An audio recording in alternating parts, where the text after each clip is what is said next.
Unas dramáticas imágenes muestran un caos total. Había un grupo de personas saliendo del avión. Eran imágenes sin editar, al natural. Un superviviente del accidente grabó la desesperada huida de los pasajeros del vuelo 200 de Garuda. Hubo muchas explosiones y columnas enormes de humo negro. ¿Por qué el avión de la aerolínea indonesia se salió de la pista? No queríamos especulaciones, queríamos pruebas.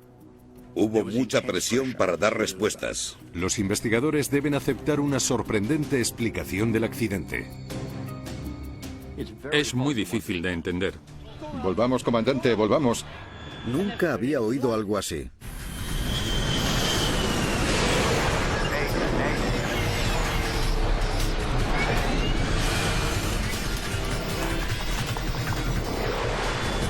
Mayday, catástrofes aéreas.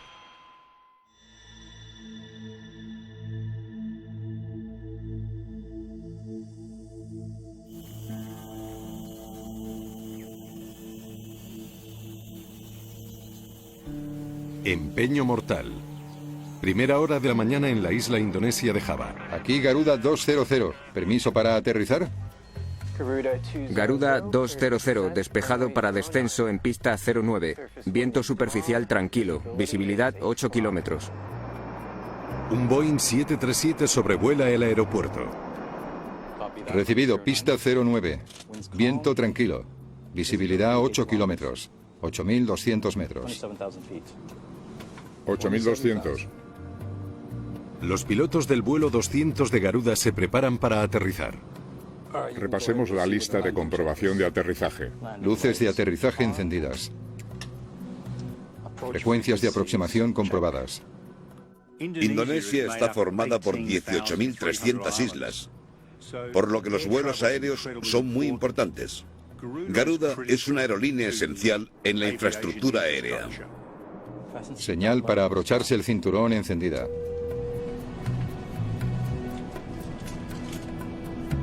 Hay 133 pasajeros a bordo. Están a punto de terminar un viaje corto desde la capital indonesia, Yakarta, a la ciudad de Yogyakarta, a 500 kilómetros. La mayoría de los pasajeros son indonesios, pero también hay un grupo de periodistas australianos. Están cubriendo la visita oficial del ministro de Asuntos Exteriores australiano que viaja en otro avión. La relación entre Australia e Indonesia suele ser tensa, por lo que siempre que un ministro o jefe de Estado visita uno de esos dos países, hay un gran interés por parte de los medios de comunicación y le sigue un gran contingente de periodistas. Kyle Quinlan también se dirige a Yogyakarta. Es un agente de seguridad de la Fuerza Aérea y parte del equipo de seguridad avanzada del ministro. Yo trabajaba para el Escuadrón 34 VIP, los hombres que velaban por la seguridad del primer ministro y de otros ministros. Teníamos que viajar en vuelos civiles. Al avión le quedan unos 15 minutos para aterrizar. Velocidad 600 kilómetros por hora. Cuando nos autoricen nos aproximaremos a la pista 9, rumbo 088. El comandante Muhammad Marwoto Komar llevaba 21 años trabajando en Garuda. Flaps de aproximación 40. Frenos automáticos 2. Velocidad aerodinámica 250 kilómetros por hora. Usaremos el stand de la izquierda. Al acercarse al aeropuerto, le recuerda al copiloto Gagam Reikman los pasos finales necesarios para aterrizar.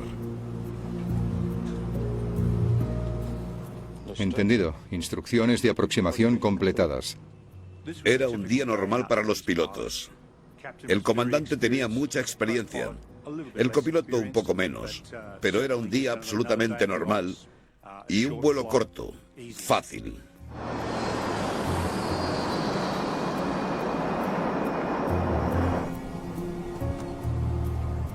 Basta de vaguear, hay que activarse. Sí, vuelta al mundo real. Para Quinlan, el vuelo era un gratificante descanso tras unos días frenéticos. Habíamos trabajado durante 16 horas el día anterior, habíamos dormido unas 3 horas, por lo que cuando me senté en el avión lo agradecí y me relajé. Sabía que cuando volviera a tierra firme tenía que seguir trabajando.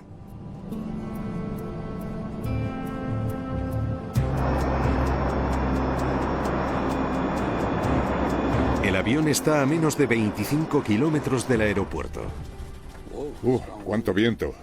Hay una pequeña turbulencia.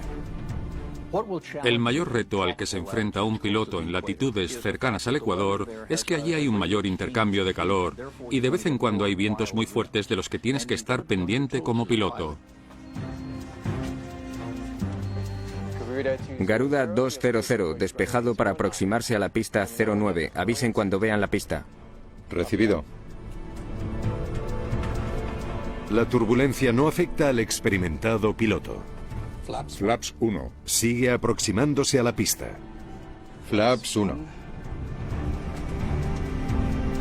Y pide que se extiendan los flaps. Los flaps aumentan el área de superficie del ala, añadiendo el ascenso extra necesario en velocidades más bajas. Desplegando tren de aterrizaje. Desplegando tren.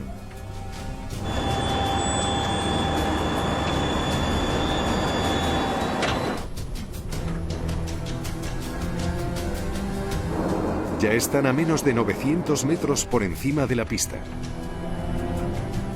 Flaps 15.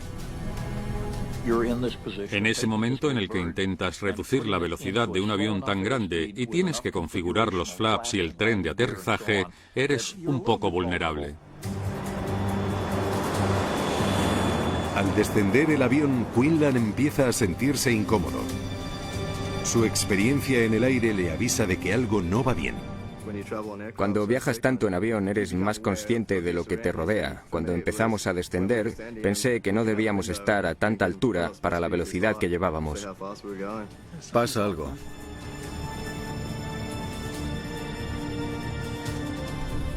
Despejado para aterrizar, 3 kilómetros. Quinlan sabe que el avión desciende demasiado rápido. Cuando me di cuenta de que iba a pasar algo horrible, me giré hacia mi jefe y le dije, estamos cayendo. Pues prepárate.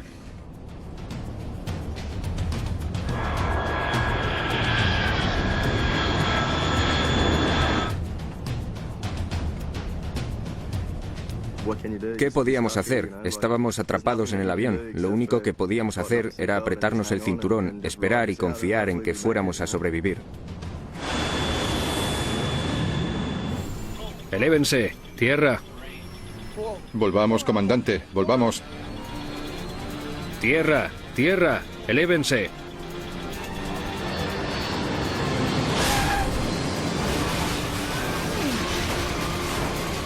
Rebotamos antes de aterrizar. La segunda vez que el avión rebota, el caos es total.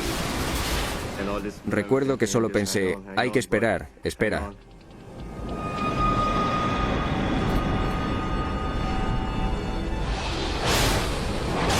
Hubo un tercer impacto, pero el avión no se detenía. El suelo del avión estaba destrozado, oía las alas, los motores, todo.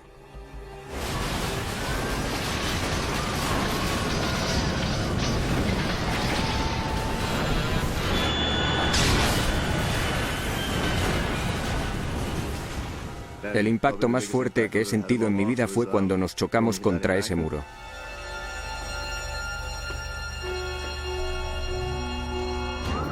Los servicios de emergencia se dirigen inmediatamente al lugar del accidente, pero el 737 se ha salido de la pista y ha aterrizado en un pantanoso arrozal.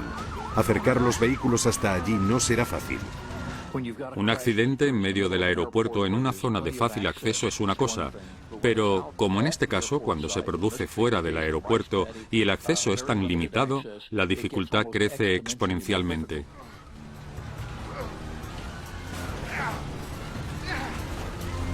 Muchos pasajeros están gravemente heridos y el fuego se expande rápido. Kyle Quinlan sabe que no hay tiempo que perder.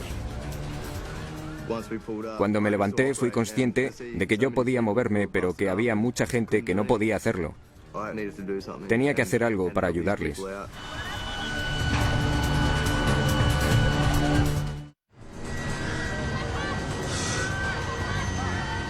Kyle Quinlan lucha por salir de los incendiados restos del vuelo 200 de Garuda. El fuego le bloquea la salida más cercana. Sentí muchísimo calor y luz procedente de la parte derecha del avión. Si el depósito de combustible se incendiaba, el avión podría explotar, pero los bomberos no podían llegar. Siempre que hay combustible, hay que apagar el fuego inmediatamente, porque puede llegar a haber llamas de 1000 grados. Es una situación mortal. ¡Ayúdame! Quinlan sigue sin poder salir. Giré a la izquierda, salté y entre un hombre indonesio y yo rompimos la puerta de la salida de emergencia. Los pasajeros intentan salir por ahí. Se pisaban los unos a los otros. Fue una escena dantesca. Señor, tiene que salir ya. El sargento de Quinlan, Michael Hutton, no puede salir del avión sin ayuda. Estaba inconsciente. Recuperaba y perdía la conciencia por momentos, por lo que le cogí. Saltamos por el ala izquierda y acabamos en un arrozal. El agua nos llegaba hasta casi la rodilla. A unos 100 metros del avión había una cabaña. Cogí a mi jefe y me fui para allá. Estoy bien, pero no siento el brazo. Está a salvo. Le miré las heridas y vi que no eran muy graves. Le dije, aquí está a salvo, ahora vuelva por usted, tranquilo. Ahora vuelvo, ¿vale? Y volví al avión. El cámara independiente Weiyan Sukarda también ha conseguido salir del avión y enseguida empieza a grabar dramáticas imágenes de los segundos posteriores a la catástrofe. El cámara luchaba por respirar mientras grababa atónito lo que estaba ocurriendo a la vez que se alejaba del avión. Había un grupo de personas saliendo del avión. Eran imágenes sin editar, al natural, que te transportaban a ese momento y lugar.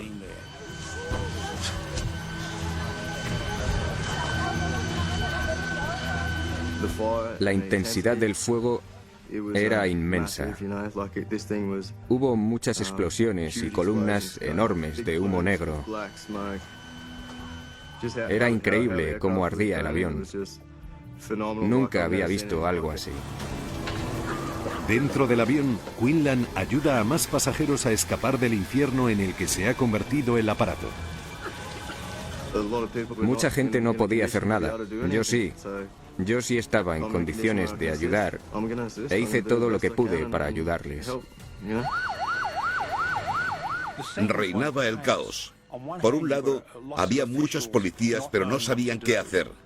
Y por el otro, eran los propios pasajeros los que tenían que ayudarse los unos a los otros a salir del avión. Los servicios de emergencia no podían llegar al lugar del accidente por culpa de las zanjas y las vallas del arrozal. Fue caótico. De las 140 personas a bordo entre pasajeros y tripulación, fallecieron 21. Pensamos que era imposible que alguien hubiera sobrevivido. Fue casi un milagro que sobrevivieran tantas personas. Sukarda sigue grabando mientras los supervivientes del accidente, entre ellos Kyle Quinlan y Michael Hutton, llegan a un hospital cercano. Soy de las Fuerzas Aéreas Australianas. Había muchas camillas y gente por el suelo. Fue un gran shock para mí. Había demasiada gente. En pocas horas, las dramáticas imágenes de Sukarda dieron la vuelta al mundo. La respuesta de la gente fue estremecedora. Tuvo millones y millones de visitas en YouTube y las emitieron en cadenas de televisión en todo el mundo durante varios días después de la catástrofe. En el lugar del accidente, los investigadores del Comité Nacional de Seguridad en el Transporte de Indonesia, o NTSC, se enfrentan a la dificilísima tarea de averiguar qué falló. Los restos están esparcidos por toda la trayectoria mortal del avión, desde la pista de aterrizaje hasta el campo de arroz.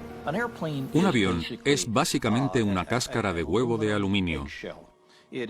Es muy fuerte cuando se usa como se tiene que usar, Pero si lo tiras al suelo a mucha velocidad, no se mantendrá de una sola pieza. Alan Stray, de la Oficina de Seguridad en el Transporte de Australia, se une a la investigación. ¿Qué tenemos por ahora? Teníamos que determinar dónde había tocado la pista, dónde había marcas, si había rebotado, si resbaló, cuáles eran los rasgos distintivos de la pista que nos ayudarían a crearnos una idea de lo que había pasado durante el accidente. Que todo el equipo venga a la pista 9. Stray sabe que los familiares de los fallecidos quieren respuestas ya. Como en el avión viajaban personas de tantas nacionalidades, algunas de ellas de hecho fallecieron, hubo mucha presión internacional. Los investigadores buscan pruebas que expliquen por qué el vuelo 200 de Garuda se salió de la pista y se estrelló.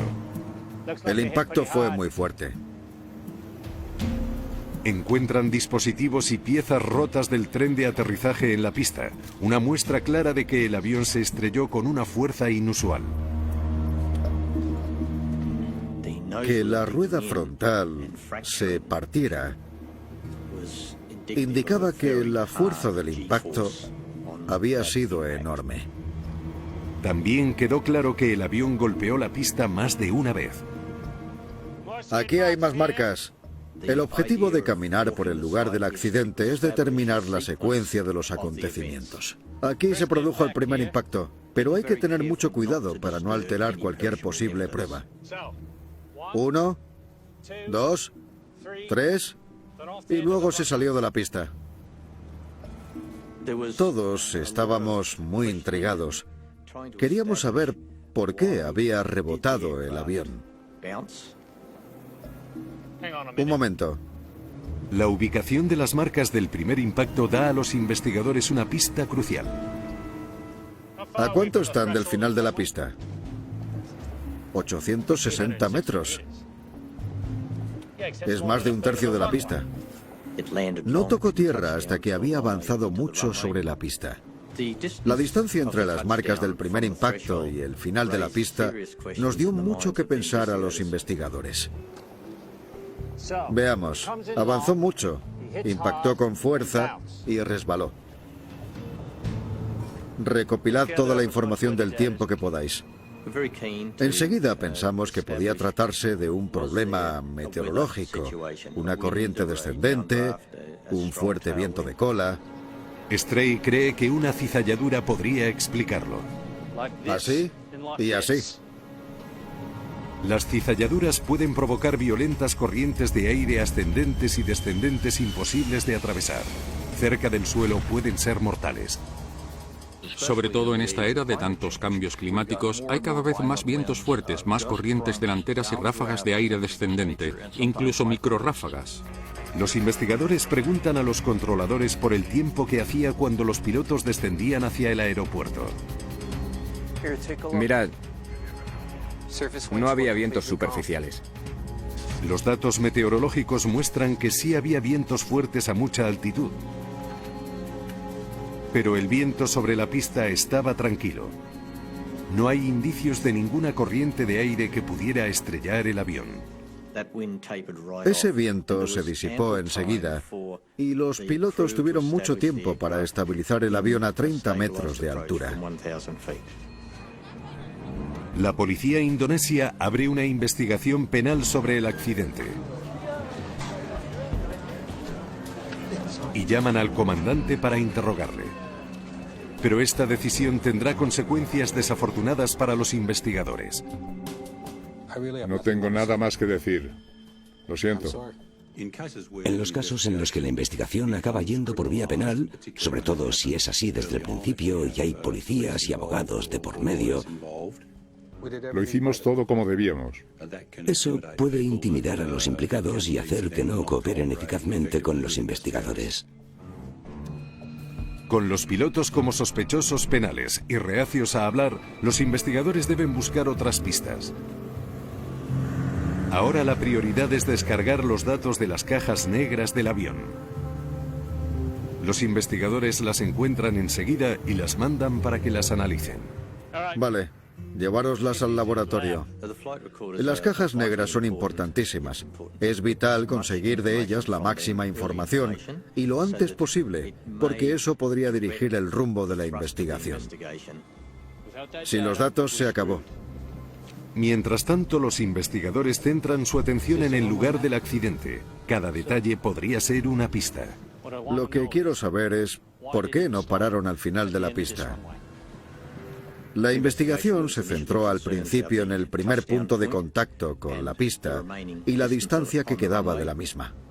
¿Es el mapa de la pista? Quizá el avión se pasara de largo y no tuviera suficiente pista para parar con seguridad. Incluso en una pista de 3 o 4 kilómetros hay un límite pasado el cual ya no se puede aterrizar. Tocó aquí, a 860 metros del final de la pista. Tuvo más de 1.300 metros para parar.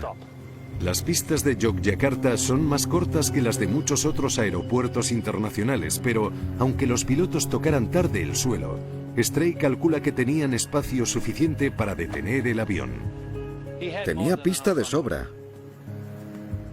La longitud de la pista era la adecuada para un Boeing 737.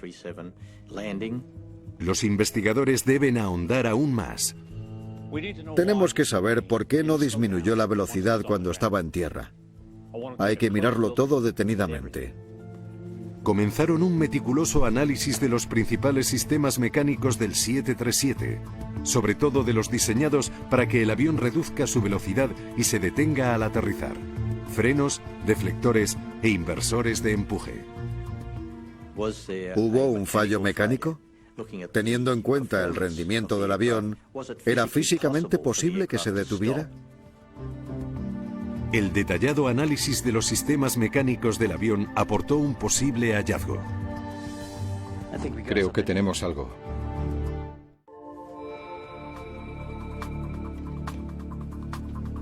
La revisión del registro de mantenimiento del vuelo 200 de Garuda arroja una pista intrigante. Anotaron varios casos en los que uno de los inversores de empuje falló. Los inversores de empuje redireccionan el aire que sale del motor hacia adelante para ayudar a que el avión reduzca su velocidad en pista. El aterrizaje no consiste simplemente en tocar tierra, consiste en disipar una cantidad enorme de energía cinética. ¿Y cómo se hace? Con la fricción entre las ruedas y la pista. Se hace invirtiendo el empuje. Elévense, tierra, elévense. No podemos parar. No hay empuje invertido. Los investigadores se preguntan si un averiado inversor de empuje podría explicar por qué no pudieron parar antes de salirse de la pista. ¡Frena! Sigues teniendo que disipar toda esa energía y si no tienes espacio suficiente para hacerlo, estás perdido.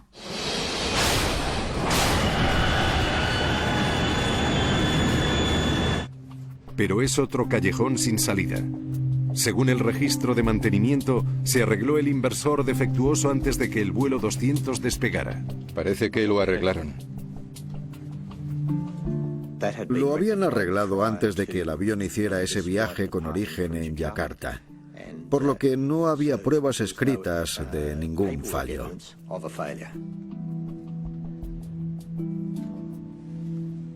Los investigadores necesitan otra pista. No queríamos especulaciones, queríamos pruebas. Pero las pruebas por ahora son limitadas. El 737 acabó sobre un arrozal tras estrellarse contra el suelo y salirse de la pista. La pregunta es, ¿por qué? ¿Estaba bien configurado el avión? Puede que hubiera algún fallo en los flaps de las alas en los que los pilotos confían para aterrizar. El sistema de flaps en un avión moderno, como el 737, crea una mayor subida. Eso significa que ahora podemos aterrizar o despegar con una velocidad menor y más segura. El equipo inspecciona los actuadores mecánicos que mueven los flaps.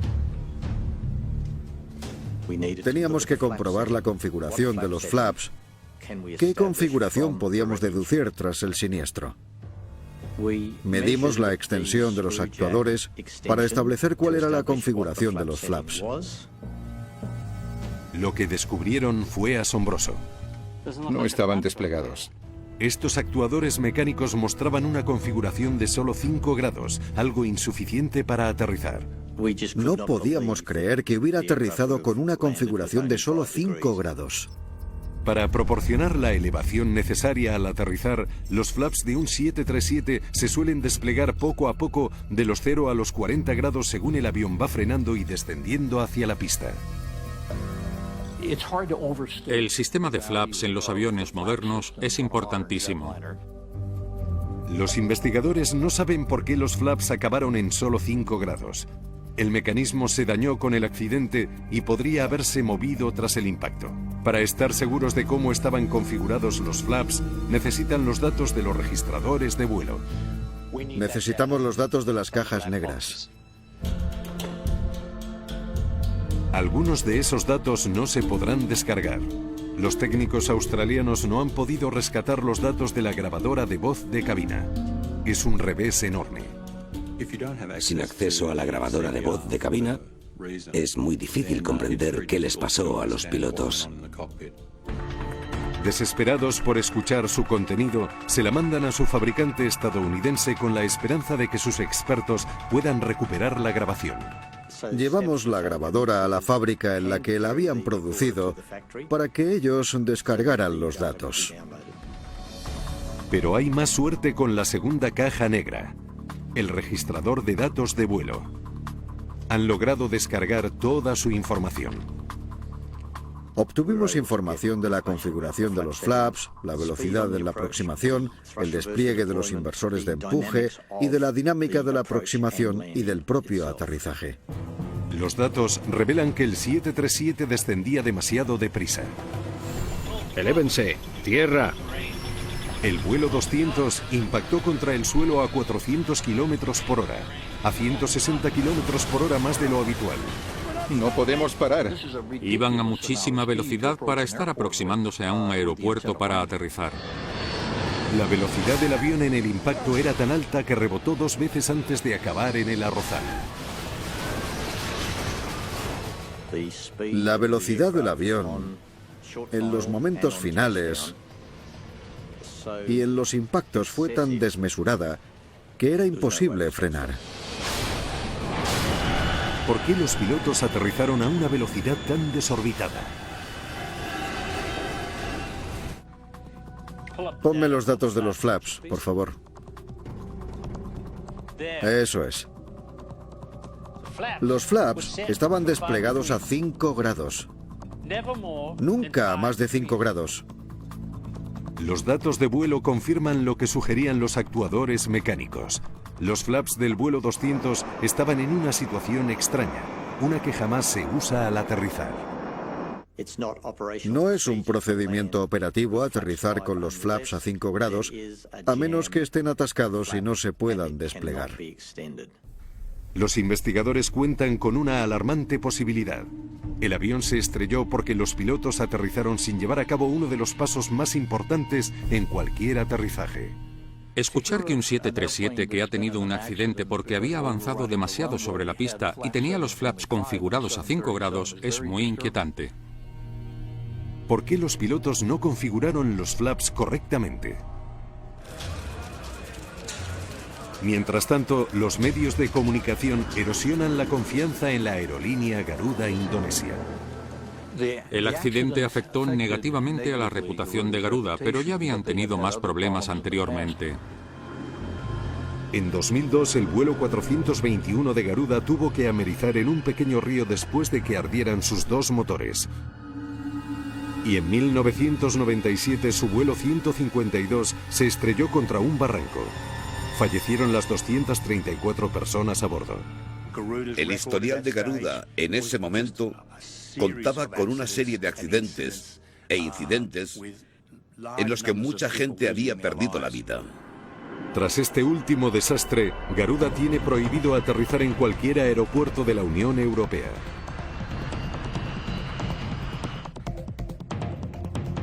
El destino de la Aerolínea Nacional de Indonesia podría pender de un hilo si los investigadores no logran averiguar qué pasó a bordo del vuelo 200 de Garuda. Por fin. Tras una meticulosa recopilación de datos, los investigadores por fin pueden escuchar la grabadora de voz del vuelo 200 de Garuda. Afortunadamente, los especialistas del laboratorio eran profesionales muy tenaces y no se dieron por vencidos. ¿Lograrían los sonidos registrados arrojar algo de luz sobre las decisiones y acciones tomadas por los pilotos? Vamos a escucharlo.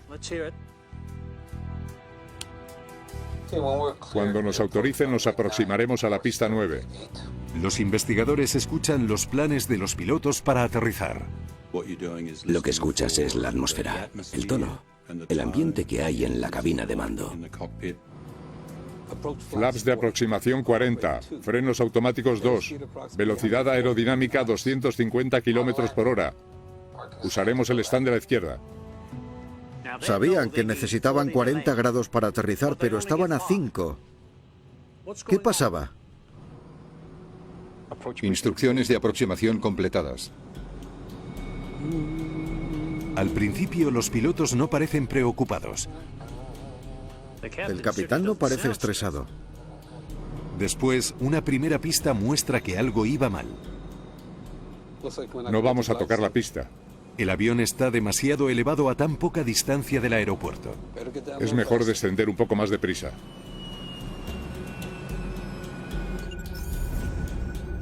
Para aterrizar suavemente, los aviones deben perder la suficiente altura y velocidad como para descender gradualmente y tocar la pista con un ángulo agudo. El vuelo 200 estaba mucho más elevado. Bien, está un poco por detrás, pero no debería ser un problema aún. Stray compara el descenso del vuelo 200 con la trayectoria del vuelo que deberían haber llevado. Es habitual estar por detrás en términos de desaceleración, sobre todo a la hora de descender. A veces vas demasiado rápido o alto y tienes que tomar una decisión. Le quedaba mucho para volver a la trayectoria adecuada. Comprueba velocidad. Flaps 15. Flaps 5. El comandante ha dicho flaps 15. ¿Por qué el copiloto ha dicho flaps 5? Flaps 15. Algo malo pasaba en la cabina. Velocidad. Flaps 15. El comandante le repite varias veces al copiloto que aumente el despliegue de los flaps a 15 grados, pero este nunca llega a moverlos de los 5 grados. Flaps 15.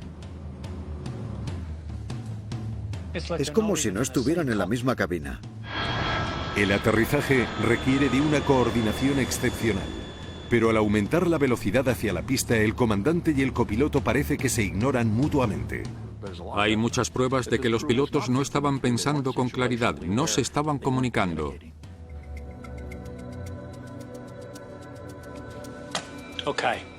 Vale, lo primero es lo primero.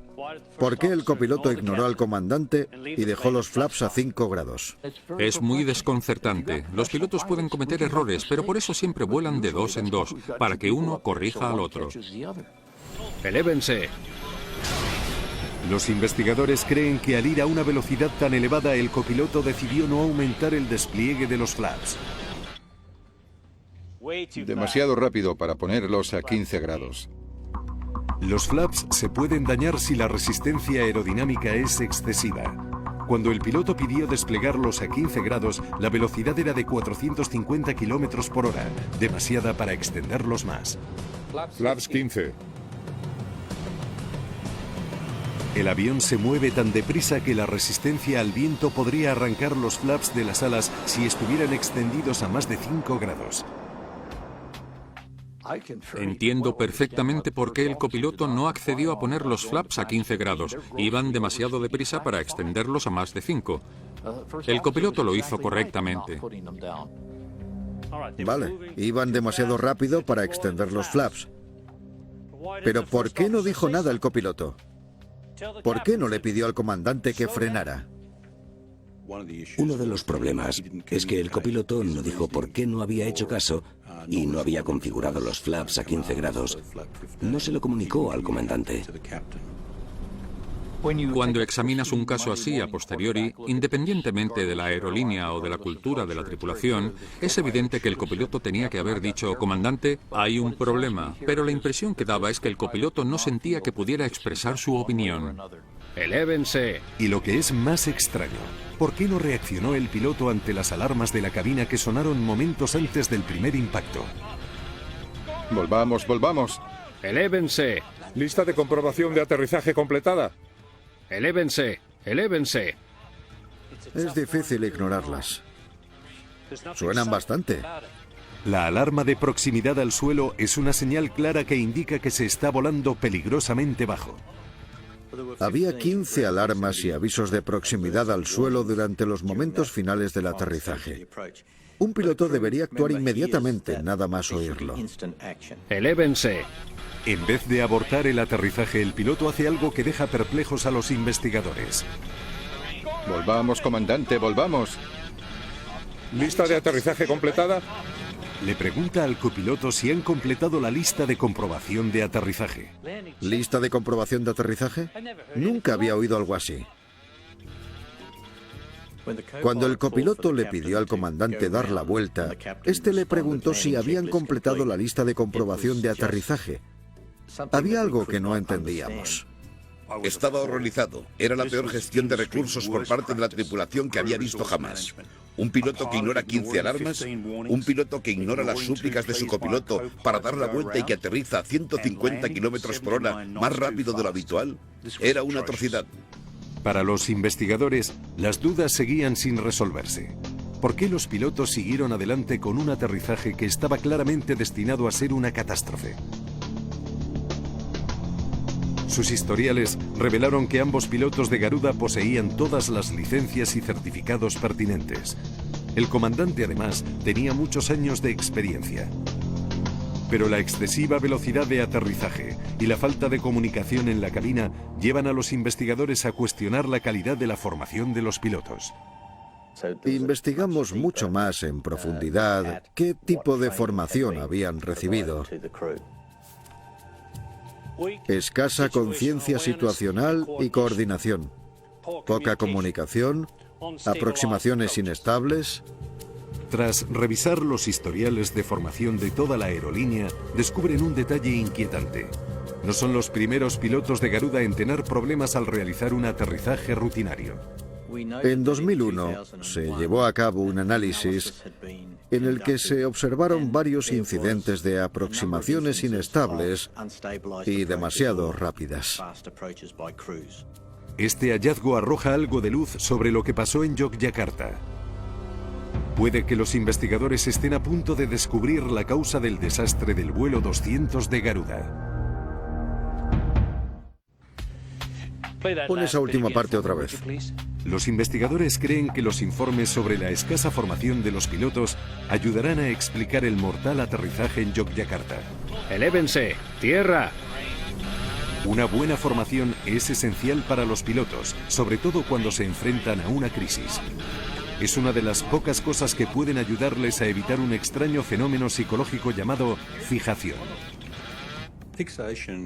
Se produce cuando te concentras tanto en una tarea que dejas de lado el resto de cosas que ocurren a tu alrededor.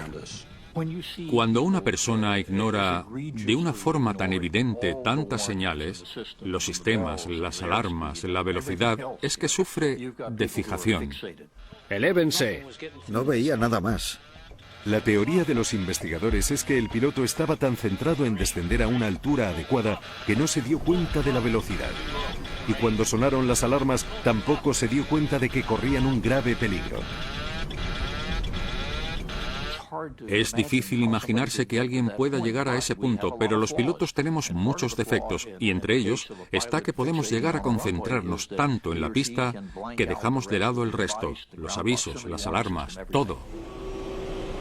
Una buena formación ayuda a evitar la fijación al reforzar los procedimientos estándar diseñados para que los pilotos no caigan en esa trampa y tengan toda la información que necesitan. Elévense. Volvamos, comandante, volvamos. Elévense.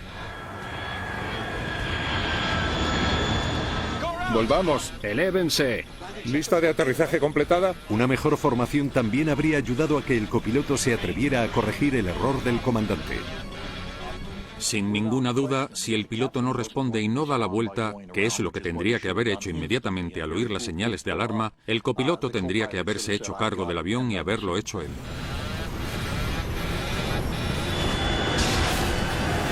Al indagar más en las operaciones de la aerolínea, los investigadores descubren que hay otro factor que podría ayudar a explicar el catastrófico aterrizaje. ¿Incentivos por poco combustible?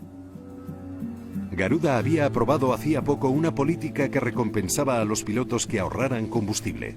En este caso, era un bonus que se le daba a los que minimizaban la cantidad de combustible que utilizaban. Abortar un aterrizaje y dar la vuelta quema más combustible. Pero el comandante niega que lo hiciera para ahorrar combustible a costa de la seguridad de los pasajeros. En ningún momento excusó sus acciones culpando a la política de la empresa. En los 80 aprendimos que tenemos que introducirnos en la mente del piloto. Tenemos que intentar averiguar su estado de ánimo, haya sobrevivido o no. En este caso, su estado de ánimo tuvo que ser tan raro por culpa de la fijación que tenía por aterrizar, que es muy difícil imaginarse cómo un profesional de la aviación pudo llegar a eso. En 2008 el comandante Marwot Okomar fue declarado culpable de negligencia, pero se le revocó la condena tras una apelación cuando el Tribunal Superior de Justicia de Indonesia dictaminó que los fiscales no tenían pruebas suficientes en su contra. La opinión pública reaccionó a este accidente con horror.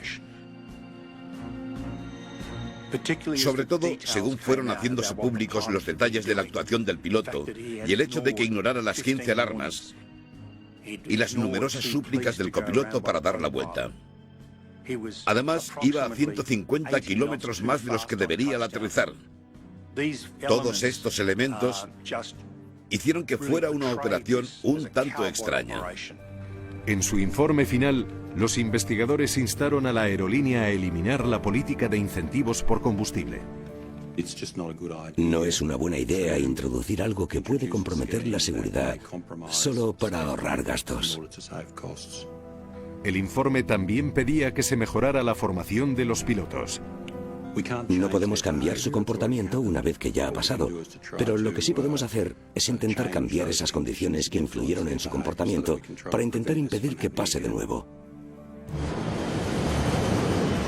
Tras la catástrofe del vuelo 200 de Garuda, la aerolínea revisó la formación de los pilotos y los protocolos de seguridad. La prohibición de aterrizar en Europa se eliminó 2 años después del accidente. Y hoy en día, Garuda es una aerolínea más segura que nunca. El impacto de este accidente fue un auténtico punto de inflexión para Garuda. Hubo cambios en el departamento de operaciones, en el departamento de vuelos. Cambiaron todos los aspectos de la aerolínea. Pasó de ser una apestada de la industria a ser una compañía respetada. Pero para los supervivientes de la catástrofe, los recuerdos siguen siendo dolorosos. Tardé 3 días en recuperarme. Al principio muchísima adrenalina te recorre todo el cuerpo, pero cuando llegas a casa y te das cuenta de todo, es muy duro. Como reconocimiento a sus actos, otorgaron a Quinlan uno de los grandes honores de Australia, la Medalla a la Valentía. Menos mal que aún puedo caminar y que pude ayudar a la gente. Lo hice lo mejor que pude, aunque siempre te gustaría haber hecho algo más. Muchas personas perdieron la vida ese día. Algunas eran personas excepcionales. Nunca las olvidaremos. Espero no tener que volver a ver nunca algo así.